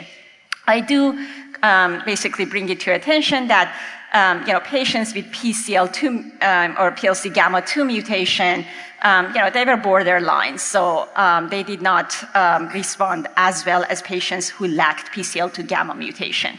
And if you look at the median progression-free survival, at a median follow-up of 28 months for all comers, the median progression-free survival was 19.4 months. And if you look at the double exposed patient population, the median progression-free survival was 16 months. So this is a patient population heavily pretreated, enriched in high-risk features. They enjoyed about 1.5 years of progression-free survival. And we talked about toxicities, a truly well-tolerated molecule with fatigue, neutropenia, diarrhea, and confusion being the most common side effects. And I do want to bring it to your attention that the trial enrolled at the peak of COVID-19 infection. Here you see atrial fibrillation, grade 3 happened 1.8% and hypertension 4.3. 11 patients out of all the patients with CLL 282 required dose reduction lower than 200 milligrams daily, and 7 patients discontinued treatment. And based on the data that I presented, pirtobrutinib on December 1st, 2023 got the accelerated approval for the double exposed, double refractory patient population, adding a new treatment option for the patients in this category. And a few words on the other, basically, and before we move here, you see that the basically pirtobrutinib phase 3 trials. I want to mention that Bruin 321 is going to be presented, which is pirtobrutinib versus investigator choice of Idela rituximab, idelalisib rituximab, or BR in the relapsed refractory setting. By Dr. Sharman. Here is the information. And nemtabrutinib is another non-covalent BTK inhibitor, which is being investigated at the dose of 65 milligrams daily, slightly less tolerated than pirtobrutinib. And here you see that the overall response rate with nemtabrutinib is about 60%, which is, again, another non-covalent BTK inhibitor for our patients. So to conclude my talk, in the third relapse setting for patients who have been exposed and failed both covalent BTK inhibitors and BCL2 inhibitors, we have 2 FDA-approved options, non-covalent BTK inhibitor, pirtobrutinib, and also the next talk, CD19 CAR-T therapy, which is great. But this area is becoming more and more crowded. Now we know that BTK degraders are in clinical trials, and we are going to hear some very good abstracts, some very good presentations. Bispecific T-cell engagers, epcoritamab results are going to be presented, and also allogeneic CAR-T therapy is another area of investigation, which opens and expands the armamentarium of treatment options for our patients with CLL. And with that being said, I thank you for your attention. Thank you, Bita.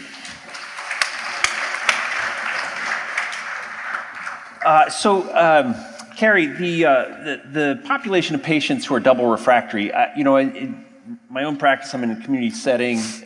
We don't see them as frequent. I think they're more commonly seen in academic practices, but they're starting to show up.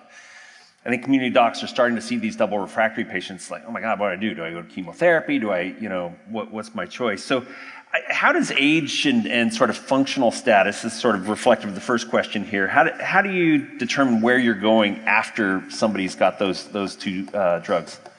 Yeah, I think we actually had a nice honeymoon period when we got these targeted agents where we had both BTK inhibitors and then the BCL2 inhibitor venetoclax, and now we are definitely seeing people whose CLL is resistant to both.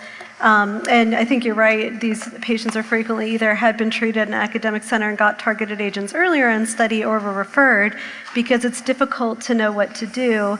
The 2 options that have efficacy that have accelerated approval are pirtobrutinib, which we just heard a lot about, and then CAR T cell therapy.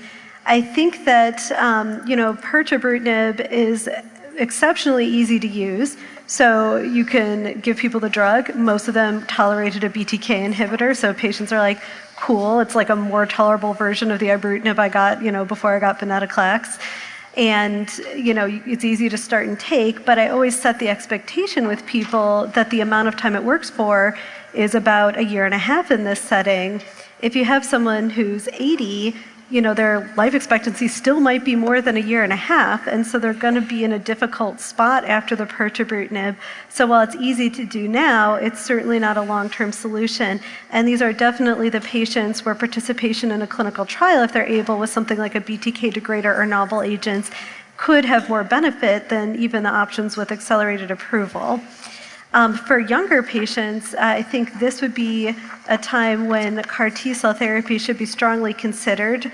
I like to explain to patients that only about 1 out of 5 people who undergo that therapy are going to get what we really want, which is long-term disease control for years. And, that's not an awesome number. So, 4 out of 5 would be better, and it's 1 out of 5. But this is a good opportunity to do that, because if you're in the group of patients that really gets a long-term response, that's good. And really going into CAR T with less disease is going to make you more likely to have a good response. So even using pirtobrutinib as a way to get disease under control for CAR T would be important in younger patients. But again, this is the group of people where I would strongly encourage clinical trial participation for anyone who's able, because in both younger and older patients, these therapies, unless they get CAR T and end up in the very good response category, aren't going to be enough to get them through their natural lifespan, and investigational agents are something that would likely benefit them. Our institution does have experience combining covalent BTK inhibitor and venetoclax, ibrutinib venetoclax, in double refractory CLL. Oddly, that works, and we published a retrospective series on that, but there's not prospective data there, and relapses after that combination, if given to progression, are very difficult to control in terms of the disease. So this is still a very difficult population. Great, thanks. Farrukh, just general comments on tolerability of pirtobrutinib. Where does it stack amongst the other BTK inhibitors?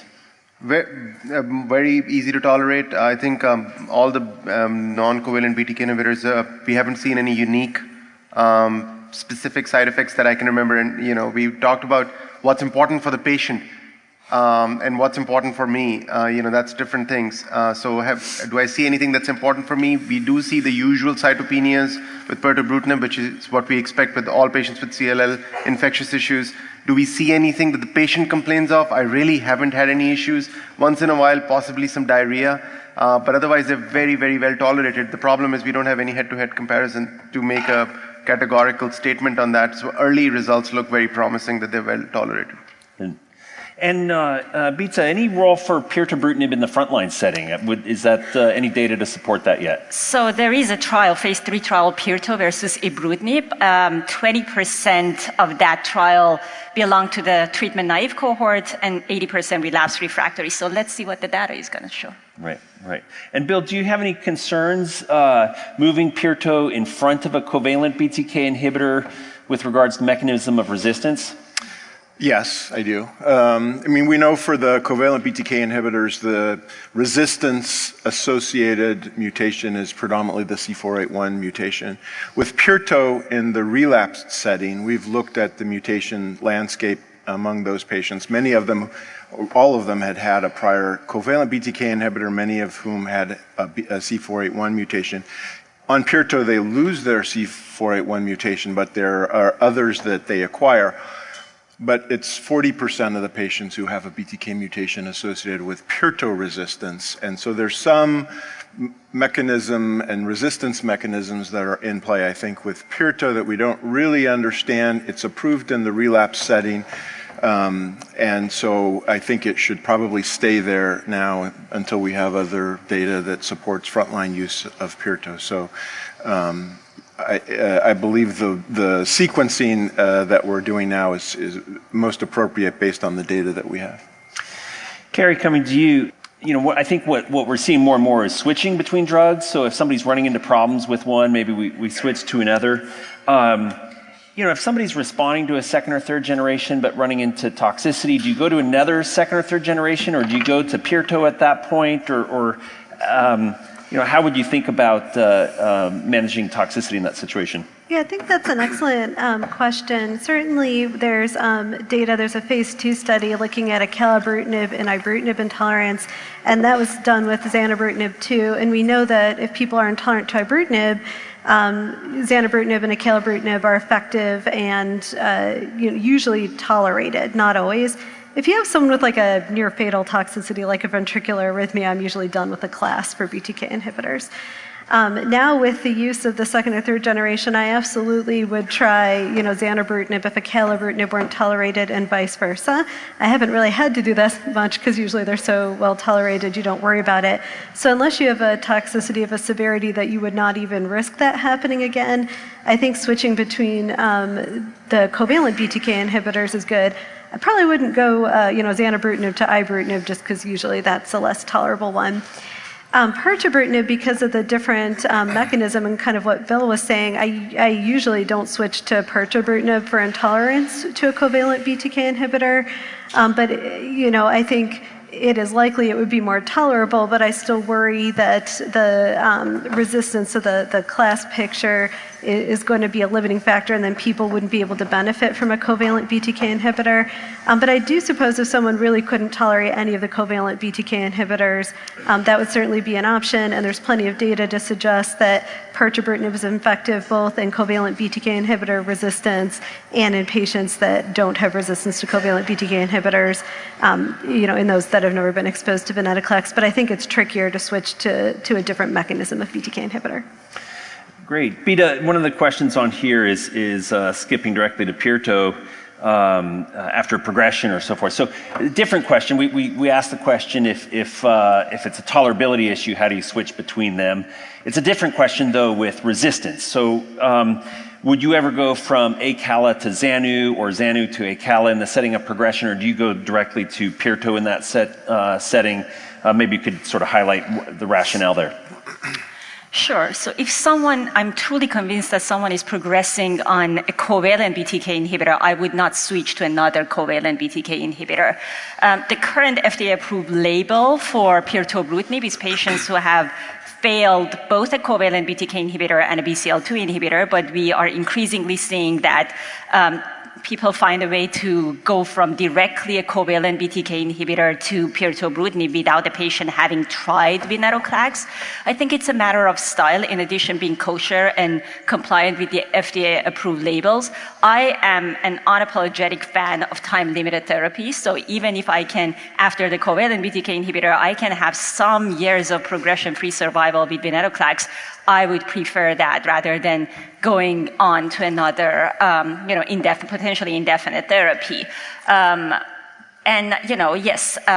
Going from just comparing the data in patients who went from a covalent BTK inhibitor to a non-covalent BTK inhibitor, the median PFS was slightly less than 2 years as compared to 1.5 years in the double-exposed, double-refractory patient population. I don't think there is a right or wrong answer. It's a matter of style, but I think if someone is truly progressing on a covalent BTK inhibitor, putting them on another covalent BTK inhibitor is not the right choice. All right, Bill, we got a great question from the audience. I have no doubt that at MD Anderson you get a lot of patients who come to you, second opinions along the way, and they're already on ibrutinib and they're doing well. So not a tolerability issue, not a toxicity, not a progression, they're just on ibrutinib. Do you ever talk to them about switching to a second generation BTK inhibitor, or are you content to just leave them on ibrutinib? Yep. No, if they're doing well on ibrutinib, I'll leave them on ibrutinib. I think the bigger question for that type of patient is, well, what are my options to get off treatment? And we've done a trial at Anderson for consolidation with venetoclax, where we've added venetoclax to ibrutinib to increase the depth of remission and get them off treatment. And on our trial, I think 70% of patients converted to MRD undetectable status with the addition of venetoclax, and we're able to get them off treatment. So the conversation about consolidation and depth of remission and strategies to get patients off continuous therapy is really the discussion that happens in that type of patient who comes in who's doing well, and I don't change them off from ibrutinib. Farrukh, as people are moving from one BTK inhibitor to another, do you ever check BTK resistance mutations? What role does that testing have in routine clinical practice at this point? Yeah, so I guess again, it's a biased answer because our practices are different in an academic setting. So the patients who come to us are specifically looking for certain answers. Do I do it? Yes. Do you need to do it? Probably not in every case. I am more aware, like Bill said, was with the certain mutations that may make pirtobrutinib resistance with the covalent BTK inhibitors. That is an emerging science. I also realize that the BTK resistance understanding is not an exact science because there are patients who don't have the BTK resistance mutations identified and still have progression. So, for what it's worth, I am checking it when the patient is truly progressing because I have access to that. It's relatively straightforward. Am I using it in everyone? Yes, in my practice, and then I do decide if Pirto is the right choice. So far, it hasn't been an issue. But is it prime time already? Probably debatable. All right. Well, staying on schedule here, and thank you so much. We're going to move on to Bill's discussion of CAR T-cell therapy and other novel therapeutic options. Bill? Great. Thank you. I've got a lot of slides, so hang tight with me, and I'm going to walk you through quite a bit of data. We've made remarkable progress in treatments for patients with CLL, and we also have a lot of opportunities now with new therapeutic developments, and this slide summarizes it, and it's not an exhaustive list of agents, but as you can see, there are a lot of agents that are currently in development. We have a lot of clinical trials open. They're predominantly for previously treated patients, so if you have patients, we're happy to have referrals. I'm going to talk about 3 areas. Lysocell, or the CD19 CAR T-cell, that's currently approved for patients with 2 or more prior treatments, including a BTK inhibitor and a BCL2 inhibitor. I'll touch on the BTK degraders, which is an emerging class of drugs that are looking very active and very promising. And I'll focus on BGB-16673, but there are others, as I've listed there, NX-5948 and the ABBV-010. And then I'll also finish on epcoritamab, which is a bispecific, CD20, CD3 bispecific, which I'm sure you're familiar with, related to other B-cell malignancies. So this cartoon summarizes the strategy of chimeric antigen receptor-based therapy, where the T cells are transduced to express this engineered receptor. The engineered receptor binds to a target antigen, specifically CD19 in this case, and expression of this engineered molecule on T cells will direct the T cells to react against the target, CD19, and kill the target cell, the CD19 expressing cell, which is the CLL cell. The Transcend CLL-004 trial is the trial that led to approval of Lysocell, the CD19 CAR T, in patients with relapsed refractory CLL. This is the design. There were 3 cohorts. There was a monotherapy cohort, a cohort with Lysocell plus ibrutinib, and a smaller cohort with Lysocell plus venetoclax, which didn't expand into a phase 2. So we have 2 main cohorts, monotherapy and Lysocell plus ibrutinib. There was phase 1 portion, 2 doses were tested, a 50 million and 100 million CAR T cells, either as monotherapy or in combination with ibrutinib. And I'm going to walk you through the monotherapy, which is the current approval, and then I'll show you early data with the combination. Patients get apheresed. Production occurs over about a 3 to 4 week period. They get lymphodepleting chemotherapy, and then they get a single infusion of their engineered CAR T cells. So the monotherapy cohort, and particularly the approval, was in a previously treated patient population, and the focus was on double refractory patients, patients who had failed both a BTK inhibitor and a BCL2 inhibitor, and then went on this treatment. In the upper right-hand corner, you can see responses by an independent review committee for those double refractory patients who received treatment at dose level 2. So 100 million was the phase 2 expansion cohort, there were 50 patients. Complete remission in 20%, overall response rate was 44%. There was durability to those responses, and so this is progression-free survival. If you focus on the right side, which is the double refractory cohort, you can see the patients who achieved a complete remission, the 20% are doing exceptionally well. And overall, the median PFS was about 2 years. And so even patients who have a partial remission have a reasonably good, and remember, these are all double refractory patients, which is a very high-risk category. The non-responders obviously did quite poorly. And then this is overall survival, again focusing on the double refractory patients, those patients doing very well. In terms of the side effect and toxicities, we think about CRS or cytokine release syndrome and neurologic toxicities. So this summarizes for monotherapy CRS, as you can see in the top left there, 85%.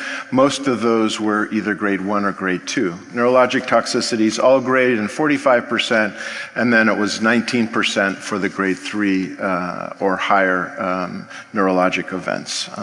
So these are manageable. These are managed with steroids and or tocilizumab, and do require some experience and expertise in how to manage them, but are manageable side effects and toxicities. We looked and did an analysis of factors that correlated with response. And so for overall response there on the left and complete response on the right, high-risk genetic features did not correlate necessarily with poor outcomes. So if patients had a high-risk feature, they were just as likely to respond, overall response rate as well as the CR rate, as those who didn't have those high-risk features. So this treatment does have activity in high-risk patients. What are things that correlate with response? Well, the number of prior treatments is important. The more extensive prior treatment, the lower likelihood of responding to treatment. So you can see, however, there are responses among patients who have had more prior treatment, but we think that earlier treatment or a less heavily treated patient population will have an improved outcome with this treatment. Also, bulk of disease correlated with response. The higher bulk of disease, the lower the response rate. If you look at side effects and toxicities, there wasn't really any predictors for cytokine release syndrome. For the neurologic toxicities, and particularly the high grades, interestingly, inflammatory markers were associated with higher likelihood to have a neurologic event. Also, renal insufficiency and bulk of disease was important there. So in terms of the combination, patients went on ibrutinib or were on ibrutinib already and continued ibrutinib. They had their apheresis. They could continue ibrutinib up to 90 days after their lysocell. The concept for this came from work that was done at the University of Washington and also by the UPenn group, where they showed that a more potent CAR T product could be generated from patients if they collected T cells while the patients were on ibrutinib, and also there was some suggestion that there was a higher response rate when the CAR Ts were given while patients were on a BTK inhibitor, and a lower side effect and toxicity profile. So this is the reason and rationale for this combination cohort. This is an earlier report. I have an oral presentation on Monday to update these results. This cohort was 22 patients.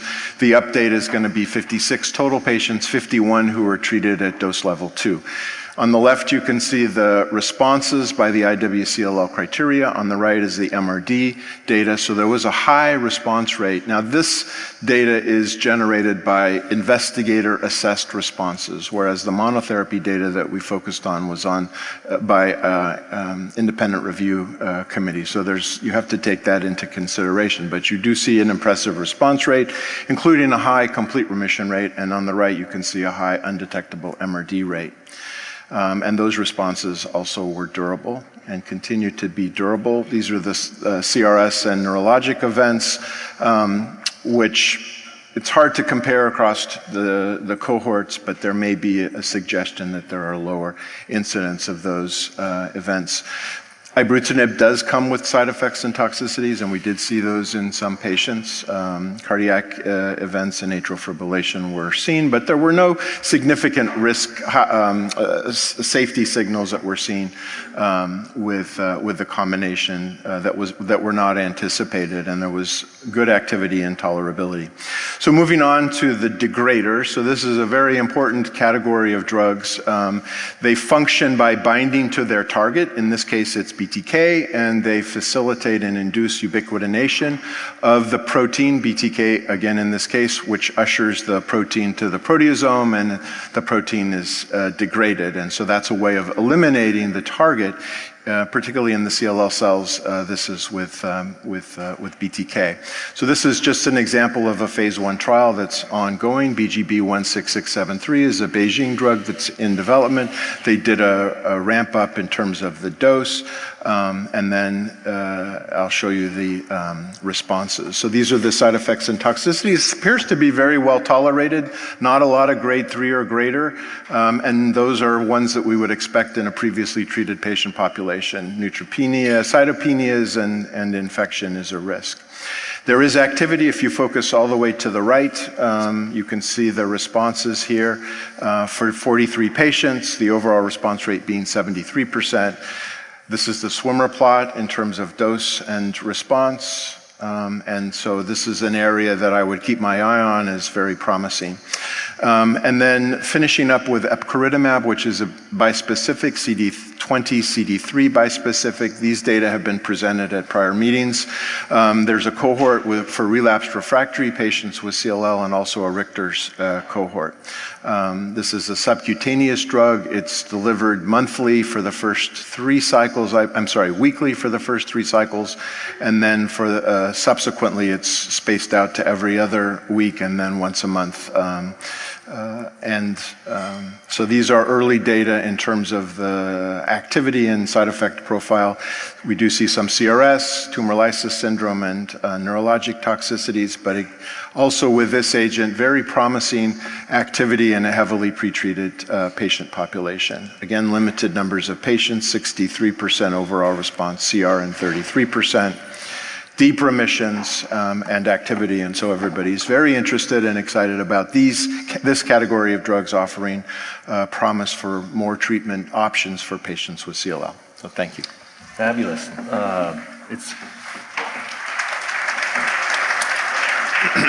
It's hard to imagine we've come so far, and yet there's so much like on the radar here that's coming to it just sort of never stops. Kerry, I'll start with you. And this is, I think the principle of this question is you've got a young, high-risk patient, and sort of at the center of that question there is, should he be sent for transplant?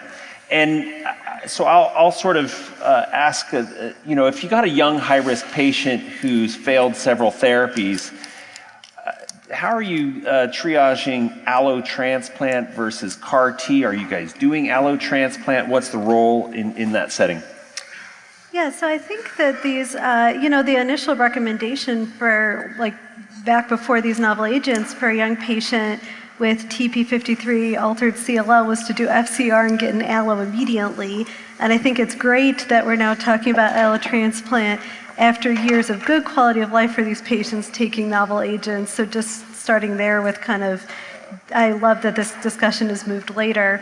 I do think, kind of like I was saying before, when patients have CLL that is resistant now to a BTK inhibitor and venetoclax, those are patients whose life expectancy will still be limited by CLL. These are the people that can die of their CLL still because, the CAR T and certainly the progression-free survival we see with drugs like pirtobrutinib aren't going to be longer than this person's natural lifespan. So I do talk to young, fit patients that have CLL that's resistant to targeted agents about allotransplant. In the interest of full disclosure, I'm not a transplant doc, so I do refer them to our transplant group for this. I do think CAR T therapy is worth trying before allotransplant, because if you end up in that kind of long-term remission group, then you could spare the toxicity of allotransplant if the CAR T is going to get the job done in the long term. And I have patients who participated in CAR T trials that are now 8 years after CAR T and still in remission, that had double exposed or double refractory CLL. However, if you have a CAR T is not working, patients certainly should enroll in clinical trials, but if you can get the disease sufficiently low for allotransplant, I absolutely recommend at least considering that. I have had very few takers on that, so I've discussed this with younger fit patients that said, heck no, I will not do that. I will enroll in every trial you got. I met with a transplant doc, I'm not interested. The data on transplant in CLL is not spectacular, so this is not a slam dunk, even if people do it. And by the time, this patient we're talking about, you're thinking about is someone who's younger, but by the time people have gotten, several targeted agents, some of them are in their late 70s or 80s, and transplant both is not great in that age group, and two, not really consistent with the goals of most of those patients. They're just not interested in something like that. So I do think there is still a role for allotransplant there. I usually put it after CAR T, but it's worth discussing and referring younger patients. Super. Farrukh, the patients who were enrolled in that CAR T study, the initial study, boy, they were a real dumpster fire, right? I mean, they had every chemotherapy, every targeted agent, and everything else that you might have activity. So, I guess the question is that a low watermark for how patients do with CAR T? Is it possible we're doing better as patients don't have as much T-cell exhaustion? Do you think that might impact efficacy if they're not bendamustine and fludarabine and so forth? Yeah, I think the analogy would be our experience from large cell lymphomas and follicular lymphomas. The earlier the CAR T, the better the outcomes would be, partly for those reasons. Now, how early is the other question, and then what's the role of allotransplant? So just a shameless plug, we have a poster which has compared allotransplant, it's tomorrow evening, which we have compared allotransplant outcomes with ibrutinib. And that was the first time we've shown that ibrutinib use as compared to allotransplant actually improves overall survival, not just PFS. So, this was a hypothesis that allo is curative, you can improve survival. So we've actually shown by comparing the RESONATE data in high-risk patients, in 17P patients, and comparing that to the CIBMTR data that actually allotransplant improves overall survival in patients. BTK inhibitors, ibrutinib improves overall survival in patients with 17P deletion as compared to allotransplant. So that's why allo should be deferred to the later lines therapy. Similarly, CAR T should be truly double refractory, even double exposed is arguable. So the ASTCT guideline committee is updating its 2016 guidelines. It should be coming out soon. That will hopefully clarify that issue on the use of CAR T and transplant in patients with relapsed CLL. At this point, it has to be 2 lines. The zanubrutinib patient that you just saw, zanubrutinib should work for a good 4, 5, 6 years in that setting. And then you have pirtobrutinib. The minute you switch, make that transition, that's when I start thinking about CAR T. That's when I type the patient and at least have the donors identified and then pull the trigger depending on the discussions with the patients. Definitely CAR T should be double refractory at this point.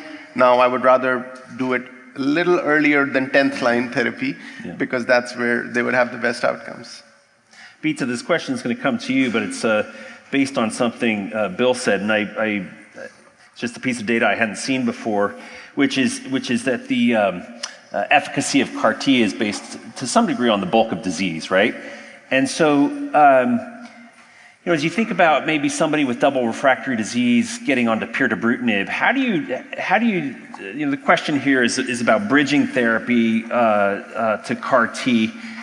How do you, in your mind, think about using pirto as a bridge, or when you place that referral to CAR T, or how you would do that moving forward?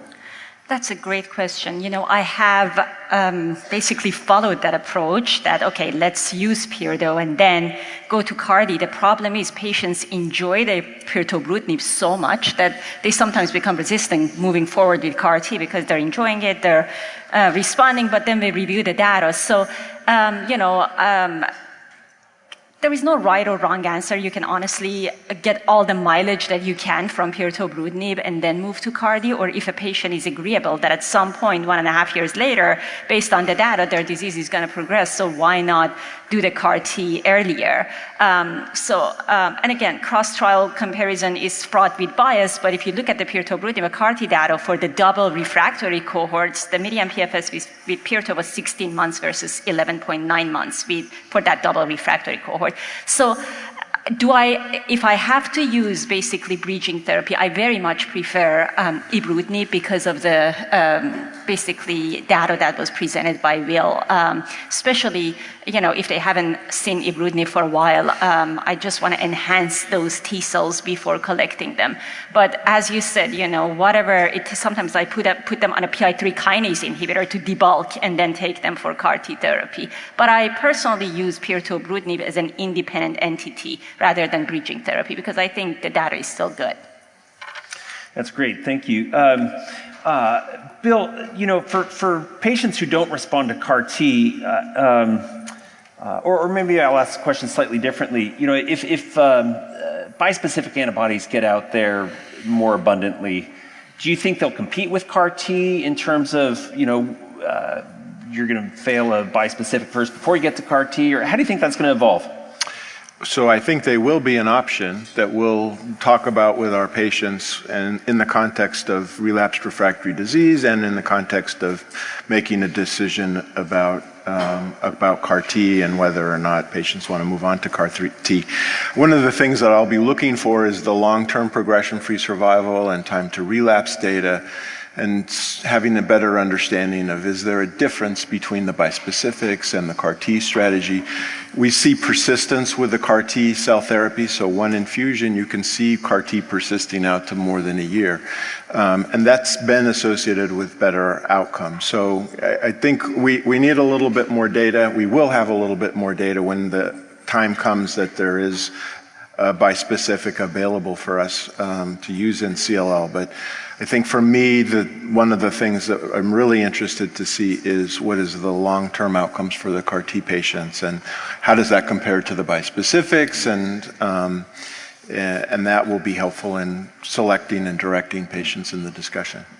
I want to make sure I get to a question from the audience here. Kerry, I'll come to you on this one. Treatment holidays with BTK inhibitors. We see it being done a lot. Thoughts, feelings?